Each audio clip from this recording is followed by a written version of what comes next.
Baik, bismillahirrahmanirrahim. Assalamualaikum warahmatullahi wabarakatuh. Perkenalkan dengan saya Adi Wijaya, mahasiswa Universitas Nasional Pasim dari Prodi Manajemen Fakultas Ekonomi.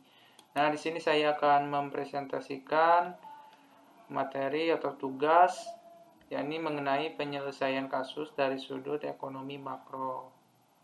Nah, untuk selanjutnya di sini kasusnya itu kasus ledakan penduduk dunia.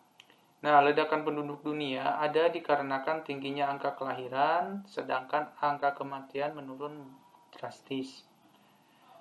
Jadi, untuk cara mengatasi ledakan penduduk yang terjadi di suatu negara dari segi ekonomi makro, mungkin sebagai berikut. Yang pertama, meningkatkan fasilitas kesehatan, pendidikan, komunikasi, dan transportasi, serta memperluas kesempatan kerja bagi penduduk.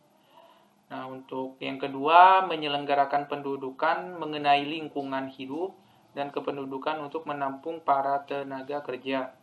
Nah, untuk yang ketiga, melakukan perencanaan, pembatasan, dan pengaturan angka kelahiran yang bertujuan untuk menekan laju pertumbuhan penduduk. Ataupun dalam kasus yang terjadi di negara kita dengan melakukan KB ataupun keluarga berencana. Nah, untuk yang keempat, mengadakan transmigrasi untuk meratakan persebaran penduduk di setiap daerah. Nah, untuk yang kelima, melakukan pembangunan desa dengan tujuan untuk mengurangi arus urbanisasi dan terfokusnya penduduk pada suatu daerah. Nah, untuk yang keenam, melakukan perencanaan dalam penggunaan tanah bagi pertanian, pemukiman, dan pembangunan, serta tetap memperhatikan kelestarian tanah agar tidak merugikan makhluk hidup lain ataupun ekosistem sekitar ya. Nah, yang ketujuh, melakukan pengembangan terhadap teknologi yang ramah lingkungan agar kehidupan manusia memiliki kualitas yang tinggi. Nah, mungkin itu cara mengatasi ledakan penduduk yang terjadi di suatu negara.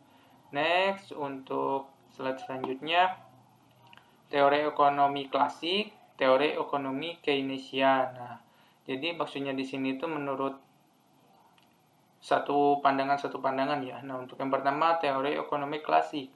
Nah, Adam Smith mengemukakan bahwa mekanisme pencapaian tingkat kemakmuran dapat tercapai melalui kekuatan tangan tak terlihat. Nah, yaitu tanpa adanya campur tangan pemerintah, di mana mekanisme pasar akan menjadi alat alokasi sumber daya yang efisien tanpa adanya campur tangan pemerintah.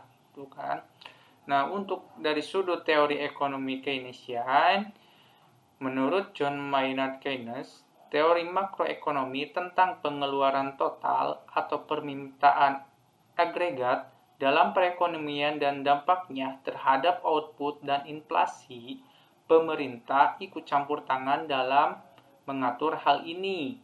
Nah, dari kedua pandangan materi tersebut, menurut saya yang terbaik adalah teori ekonomi klasik, dikarenakan tidak adanya campur tangan pemerintah, yang seperti tadi saya jelaskan ya. Jadi semua proses yang terjadi di pasar itu rakyat ataupun masyarakat sendiri yang mengatur, jadi agar pihak-pihak tertentu tidak ada yang dirugikan dan tidak ada yang diuntungkan.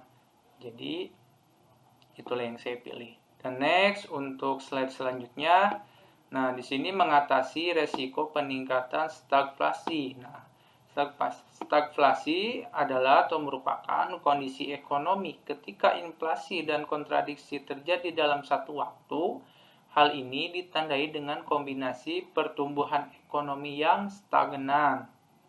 Nah, kenaikan inflasi yang cepat dan angka pengangguran yang tinggi juga. Nah, untuk mengatasi resiko stagflasi yang ditujukan agar menjaga stabilitas makro dan memfasilitasi pemulihan ekonomi, serta menavigasi ekonomi keuangan digital, di antaranya, nah untuk yang pertama, pemerintah dapat membuat kebijakan penurunan pajak yang dapat mendukung kegiatan investasi karena adanya insentif VVN, dan pemotongan pajak korporasi serta pajak kendaraan bermotor sebesar 0%, insentif VVN dan insentif VPH bagi karyawan dan juga sebaliknya.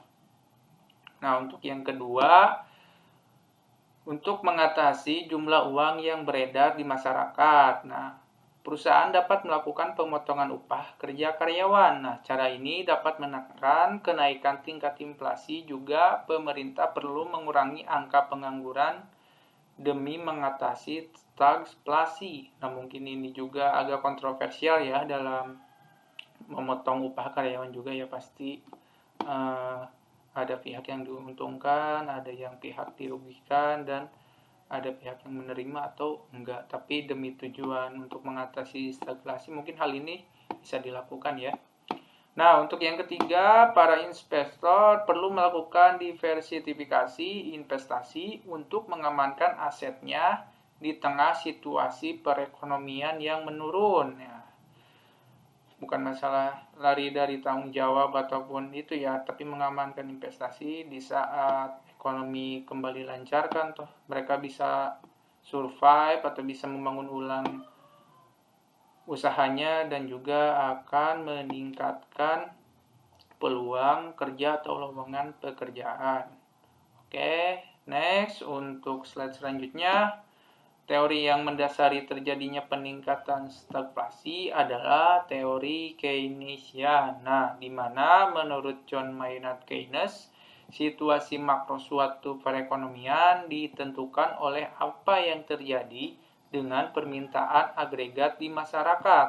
Nah, apabila permintaan agregat melebihi penawaran agregat atau output yang dihasilkan dalam periode tersebut, maka akan terjadi situasi kekurangan produksi. Nah, pada periode berikutnya output akan naik atau harga akan naik, atau keduanya terjadi bersama-sama, atau tidak adanya keseimbangan karena permintaannya banyak sedangkan stok produksinya sedikit, mengakibatkan nilai harganya menjadi naik. Nah, dan di saat produksi bisa menyamai tingkat permintaan, tetapi harganya juga tetap stagnan atau di situ saja kayak gitu, dan itu menyebabkan inflasi dengan naiknya beberapa harga bahan pokok ataupun bahan-bahan produksi ataupun lainnya. Nah, apabila permintaan agregat lebih kecil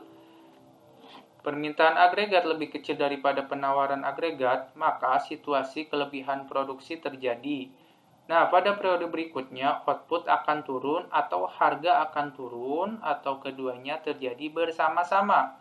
Nah, hasil analisis dari peningkatan stagflasi berdasarkan teori Keynesian adalah apabila harga terus mengalami lonjakan hingga melesat ke level tertinggi, hal tersebut akan berimbas pada menurunnya daya beli masyarakat yang membuat pertumbuhan ekonomi menjadi lambat ya. Nah, contoh stagflasi dapat digambarkan ketika kondisi pemerintahan di suatu negara mencetak uang yang banyak. Nah, hal ini akan menyebabkan peningkatan jumlah uang dan menyebabkan inflasi sekaligus menaikkan tarif pajak yang akan memperlambat pertumbuhan ekonomi.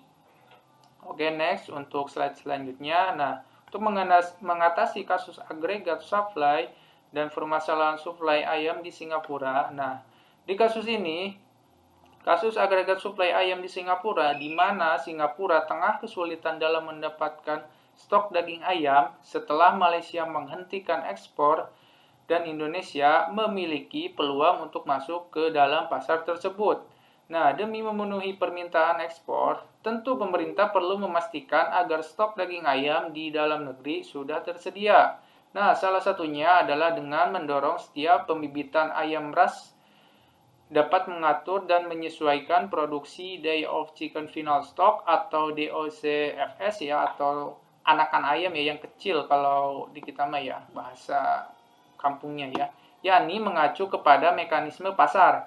Nah, teori yang mendasari kasus agregat supply dari permasalahan ini adalah teori ekonomi klasik yang mengemukakan bahwa mekanisme pencapaian tingkat kemakmuran dapat tercatat melalui kekuatan tangan dan terlihat, yaitu tanpa adanya campur tangan pemerintah. Nah, di mana mekanisme pasar akan menjadi alat alokasi sumber daya yang efisien. Nah, analisis penyelesaian kasus tersebut adalah dengan adanya pasokan ayam dari Indonesia akan meningkatkan suplai ayam di Singapura untuk kesejahteraan masyarakat. Untuk lebih efisien, pemerintah Singapura melakukan pasokan bibit ayam untuk dipelihara dan dikembangbiakan di Singapura. Nah, demikian presentasi yang bisa saya lakukan. Terima kasih atas perhatiannya. Wassalamualaikum warahmatullahi wabarakatuh.